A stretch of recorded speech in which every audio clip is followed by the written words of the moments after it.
Hi, good morning. ನಮಸ್ಕಾರ ಎಲ್ಲರಿಗೂ. ನಾನು ಟೆರೇಸ್ ಗಾರ್ಡನ್ ಮೇಲೆ ಬಂದೆ ಮೀನುಗಳಿಗೆ ಊಟ ಹಾಕೋಣ ಅಂತ. ಹಾಗೆ ನೋಡ್ತಾ ಇದ್ದೆ ಎಷ್ಟು ಕಲರ್ ಇದೆ ಏನಿದೆ ಅಂತ ನಿಮಗೆ ಸ್ವಲ್ಪ ತಿಳಿಸ್ಕೊಡೋಣ ಅಂತ ವಿಡಿಯೋ ಮಾಡ್ತಾಯಿದ್ದೀನಿ. ನೋಡಿ, ಇದರಲ್ಲೇ ಒಂದು 5 ಕಲರ್ ಇದೆ. ಒಂದು golden colour, black colour, red black mix, ಕೇಸರಿ ಕಲರ್. ನೋಡಿ ಬರ್ತಾಯಿದೆ ಕೇಸರಿ colour, black colour, red black mix. ನೋಡೋದಕ್ಕೆ ತುಂಬ ಖುಷಿ ಆಗುತ್ತೆ. ಮನ್ಸಿಗೆ ಬೇಜಾರಾದವಾಗ ಹೋಗಿ ಅಲ್ಲಿ ವಾಟರ್ ಲಿಲ್ಲೀಸು ಈ ಮೀನುಗಳೆಲ್ಲ ನೋಡ್ತಾ ಇದ್ದರೆ ಮನಸ್ಸಿಗೆ ಸಮಾಧಾನ ಆಗುತ್ತೆ.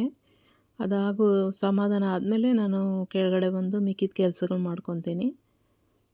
ನೋಡಿ ಎಷ್ಟು ಚೆನ್ನಾಗಿದೆ ಅಂತ. ಈ ಥರನೇ 16 ಟಬ್ ಇದೆ. 16 ಟಬ್ಬಲ್ಲೂ ಬೇರೆ ಬೇರೆ ಥರ ಮೀನುಗಳಿದೆ. ಮರಿಗಳಿಲ್ಲ ಅಂದರೆ ಒಂದು 6-7 ಸಾವಿರ ಮರಿಗಳಿದೆ. ಎಲ್ಲ ಮರಿಗಳು ಮಾಡಿ ಎಲ್ಲ ಟಬ್ಗಳಲ್ಲೂ ತುಂಬೋಗಿದೆ ಮರಿಗಳು, ಮೀನುಗಳು. ನೋಡಿ ಇಷ್ಟು ನೋಡ್ತಾ ಇದ್ದರೆ ಎಷ್ಟು ಖುಷಿ ಆಗುತ್ತೆ ಗೊತ್ತಾ.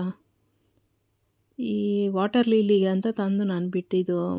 ಈ ನೊಣಗಳು ಅವು ಇವು ಒಂದು ಮರಿಗಳು ಮಾಡ್ತವೆ, ಸೊಳ್ಳೆಗಳು ಅವು ಅಂತ. ಆದರೆ ಇವಾಗ ತುಂಬ ಖುಷಿ ಆಗುತ್ತೆ ಎಲ್ಲ ನೋಡ್ತಾ ಇದ್ದರೆ. ನೋಡಿ ಇವಾಗ ಮಿಕ್ಸ್ ನೋಡಿ ಅದೇ ಇವಾಗ ಬ್ಲ್ಯಾಕ್ ಬರ್ತಾಯಿದೆ. ಬ್ಲ್ಯಾಕು ನೋಡಿ ರೆಕ್ಕೆಗಳು ಮಾತ್ರ ತುಂಬ ವೆರೈಟಿ ಆಗಿದೆ. ನೋಡಿ ನೋಡ್ತಾ ಇದ್ದರೆ ತುಂಬ ಖುಷಿ ಆಗುತ್ತೆ.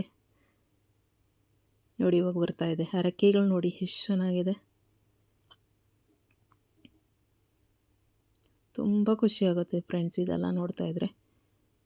ನೀವು ಮಕ್ಕಳಿಗೆಲ್ಲ ಹೇಳ್ಕೊಡಿ ಫ್ರೆಂಡ್ಸ್. ಇದು ಯಾವ ಥರ ಹವ್ಯಾಸಗಳಿರ್ಬೇಕು ಮಕ್ಕಳಿಗೆ, ಇದೆಲ್ಲ ಮಾಡಿ ಊಟ ಹಾಕೋದು, ಮೀನುಗಳು ಬಿಡೋದು, ಆ ಥರ ಎಲ್ಲ ಮಾಡಿ ಹೇಳ್ಕೊಡ್ತಾಯಿದ್ರೆ ಮಕ್ಕಳು ಮೊಬೈಲ್ ಬಿಟ್ಬಿಟ್ಟು ಇದನ್ನು ಸ್ವಲ್ಪ ನೋಡ್ಕೊತಾರೆ. ನೋಡಿ ಫ್ರೆಂಡ್ಸ್ ಎಷ್ಟಿದೆ. 16 ಟಬ್ ಇದೆ ಫ್ರೆಂಡ್ಸ್ ನನ್ನ ಹತ್ರ. 16 ಟಬ್ಬಲ್ಲೂ ಬೇರೆ ಮೀನುಗಳೇ ಇದೆ. ನೋಡೋದಕ್ಕೆ ತುಂಬ ಖುಷಿ ಆಗುತ್ತೆ ನನಗೆ. ಪ್ಲೀಸ್ ಲೈಕ್ ಮಾಡಿ ಸಬ್ಸ್ಕ್ರೈಬ್ ಮಾಡ್ಕೊಳ್ಳಿ ಫ್ರೆಂಡ್ಸ್.